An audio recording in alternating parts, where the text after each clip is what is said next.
Hello and welcome to episode 21 of the Slow Crafting Podcast.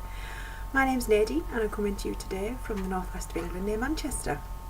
This is a bi-weekly podcast talking about trying to incorporate a slow living and slow fashion agenda into my knitting, spinning, sewing, crochet, crafting of all different kinds and my attempts to increase my handmade wardrobe. Right. Today's episode I'm going to give you an update on the outfit that I started just after last episode's session, or just after the last episode. I'm tired today so I may talk utter rubbish for 20 minutes. Right, so I'm giving you an update on where I've got to. Now, if you remember, for those of you that have watched before, I did say that I was going to try and make 4 complete outfits this year. So each outfit would comprise socks, hand knitted, a dress or tunic, hand sewn, a cowl or shawl, either hand knitted or crocheted, and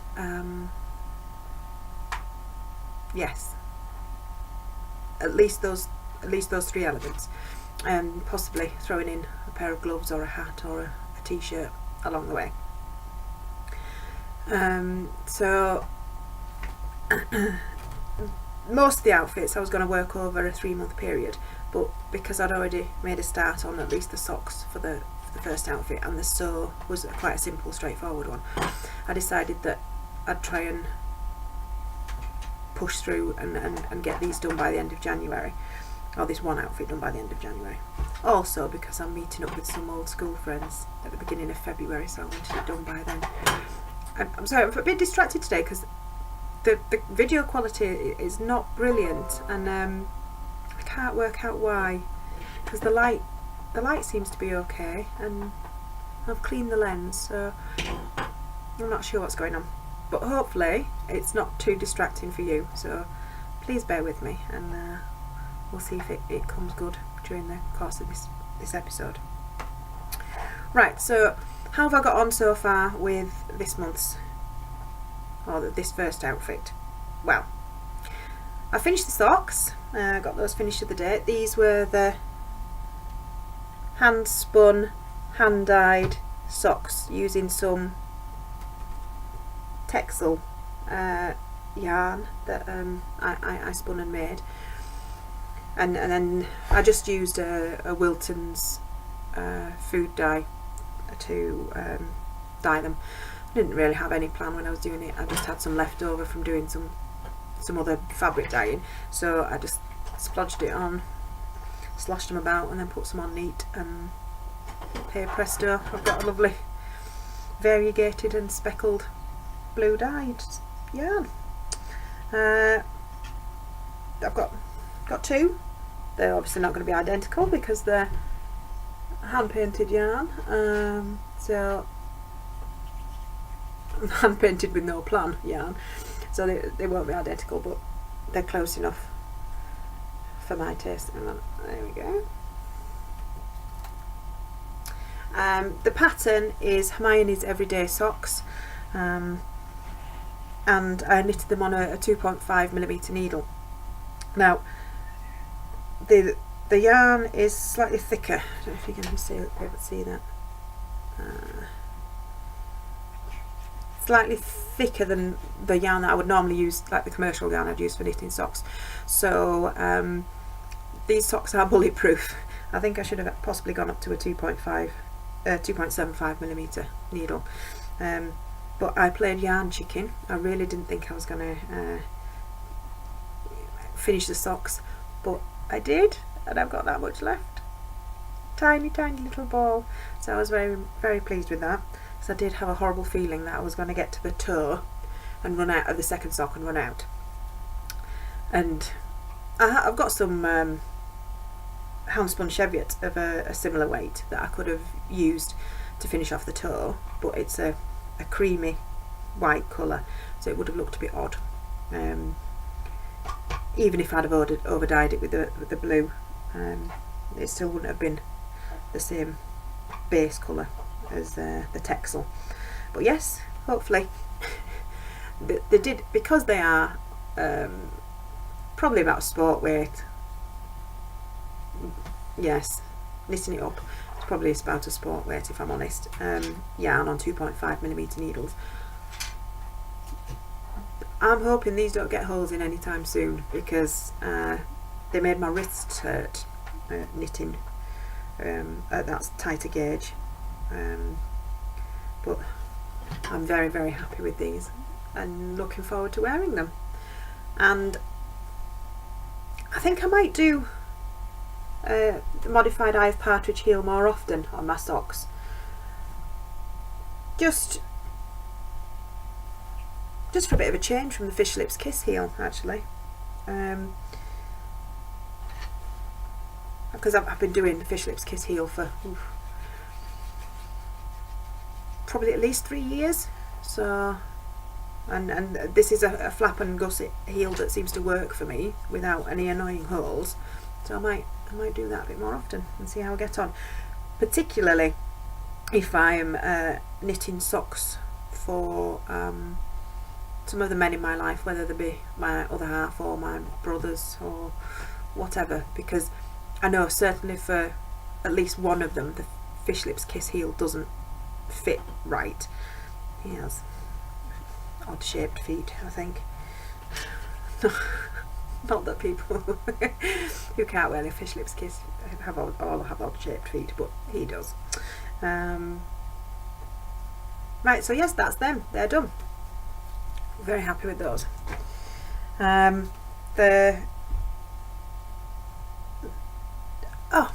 was the other thing. I was going to knit a jumper or a cardigan or some other kind of knitted top to go with the dress, the socks and the shawl. That's why it's going to take me 3 months to do most of them. Oh dear me. Yeah, so this month's garment for knitting is the button box waistcoat. It's from Knitty Spring Summer 2013. I think. I can't remember the name of the lady that designed it, but I shall put the information in either in a bar across here or in the Dropbox down below. And this is what I've got done so far. You can see it's got pockets. It's got pockets. I'm very excited about this. For those of you that regularly wear shop bought ladies' clothes, you will know that pockets are few and far between, particularly in sort of nicer, smarter going out clothes. Right, so I don't know if you're going to be able to see from this distance, but I've got most of it done. All I need to do is the it's not ribbing, but it's just the finishing off round the armhole on the right hand side. I've done the left, and then finishing off the top of the pockets. I don't know if you can see the pattern. Sort of I think it's some kind of modified fisherman's gansey pattern. I can't remember quite what it's called, but I missed out the it was supposed to have bobbles on the pockets and at the back at the top as well, but I didn't do those. And it's got waist shaping front and back in with the pattern, which I don't know if you can see it on the front. You can see that. Oh, there we go. Here, so the box shapes narrow and then flare out again, and it's got a fold over collar, just a little short one, although I think I'm going to have to rip out the binding on this garter stitch collar because it's a bit tight and it doesn't sit flat when I've got it fastened. Now I've had to lengthen the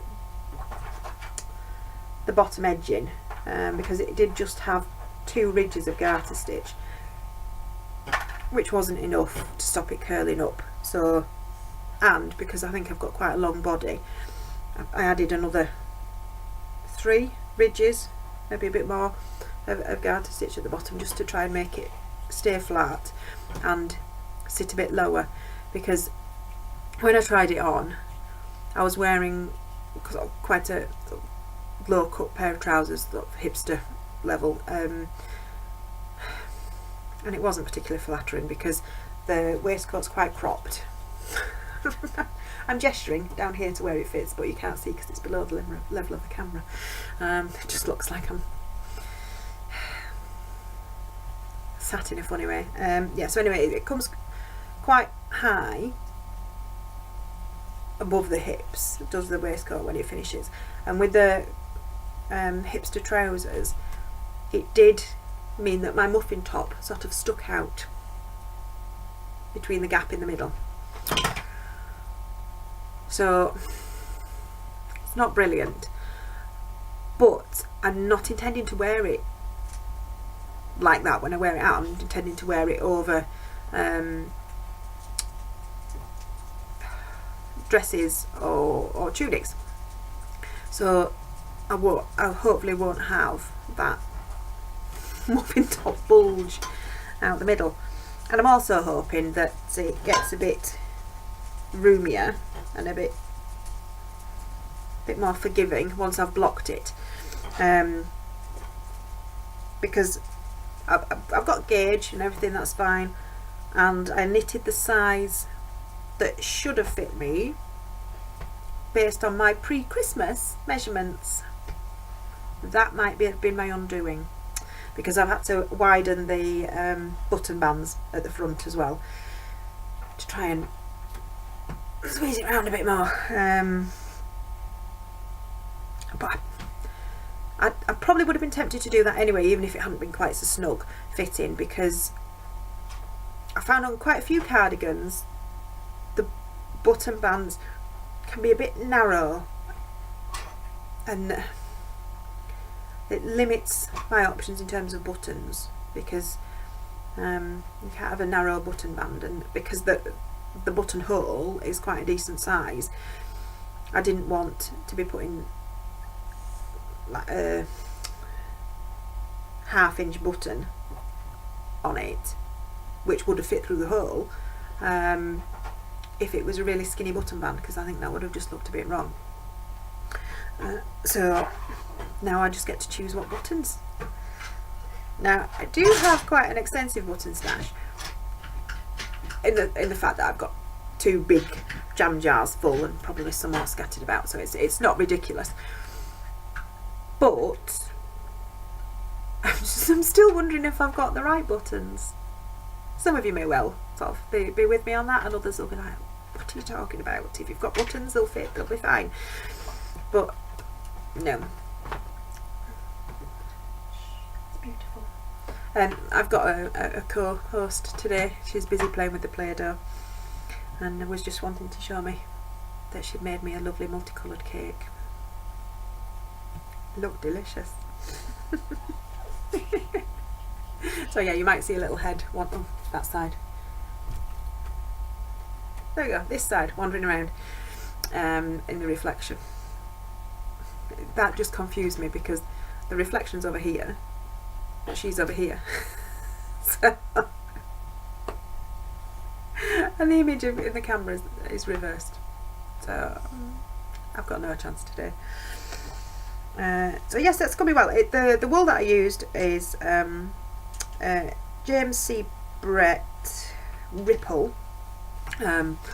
It's been in my stash for a long time. My mother-in-law bought it for me. I think she picked it up at a car boot sale that I mentioned last time. It's 52% wool and 45% acrylic, 3% polyamide. Yes, that's lovely, darling. Can you just finish this? Thank you. So it's not ideal because obviously the majority of my wardrobe or my hand knits I would prefer to be 100% wool, but it was in stash and it was something that needed using rather than wasting. Because I'm very much, even though I'd like to eventually have a wardrobe where my hand knits are all 100% wool, I know that to get there I'm not just going to abandon all the things that I've knit. Like this cardigan, for example, is 100% acrylic. I knitted it about 8 years ago, but it's not particularly bobbly. It fits, it serves its purpose. I like the colours of it, so it stays in my wardrobe and gets worn, rather than go to landfill or a charity shop where it would probably still end up in landfill, because I think there's not that many of us that rescue hand knits from charity shops.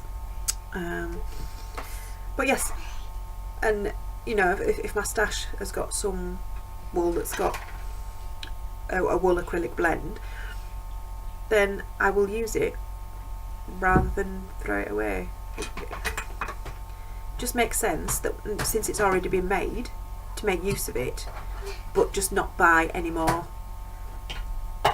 acrylic yarn to fill my stash up, unless it's for the children. I might still end up with some acrylic for them, although I might, as soon as they're getting older, I might start veering towards superwash wool, which again still isn't ideal for my wardrobe, but realistically for their grubby nature is probably the best course of action, so that they end up with clothes that last, that don't get trashed and then end up having to be thrown away, and then me having to make something else to replace them.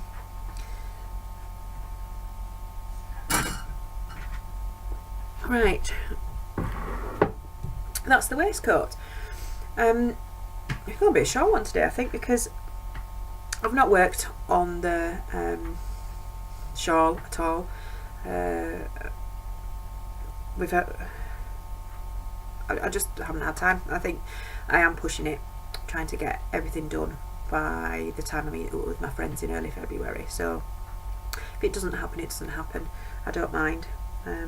I've cut the pieces out for my Dotty Angel dress, but there's nothing really to show you for that, so I'll probably come back to that next time.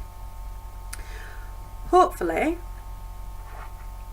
I will at least have made the Dotty Angel dress by next time. I'm not entirely convinced I'll have finished the shawl, because I was wanting to make it quite large, and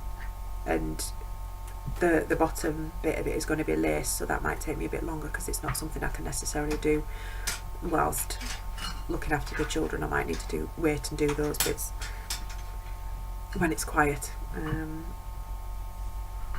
I'm not being pestered with bits of Play-Doh. Right, the Myers Mamlukas, the big woolly knickers, I've not worked on those either. I've not had a massive amount of time for knitting the last couple of weeks. I have done some spinning, but that's upstairs, so I'll probably show you that next time, because I was trying to stick with the spin 15 a day, so spending at least 15 minutes a day spinning, whether it be on my drop spindle or on my wheel or whatever, and it seems to be going okay actually. I've kept up with it so far. Some days I've spun for up to an hour, but then last night it really was timer on, 15 minutes, done, put it away, and I'm getting through my fibre, which is good, because the Shetland fibre that I had from Hawkshaw sheep, that I showed you, that I put on my wheel probably just before Christmas actually, had sat there, and this has given me the impetus to get on with it and make it into something useful rather than just something pretty that sits on the wheel. So I've finished all that now. Oh no, I haven't. I'm plying the last 50 grams.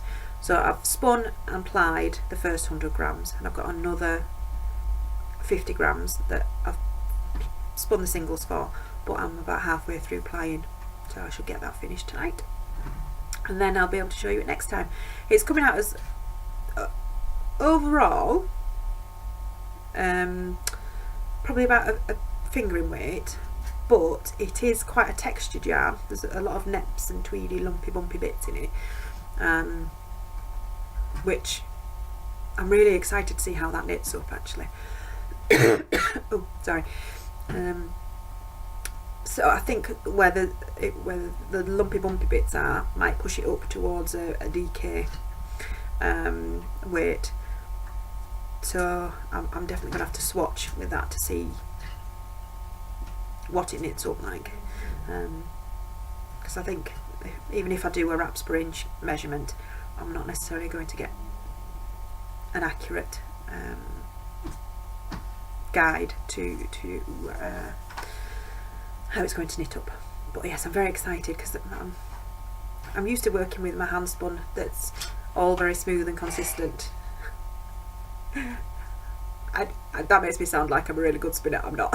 It's just it's come out pretty consistent, especially once it's plied. It's not quite so thick and thin anymore. But oh, lovely, more Play-Doh. Delicious. Yeah, so it makes it sound slightly more consistent than it is. But and what I meant to say is I'm not used to working with hang on, I need a drink. Art yarns or textured yarns really anymore, and this is veering more towards that.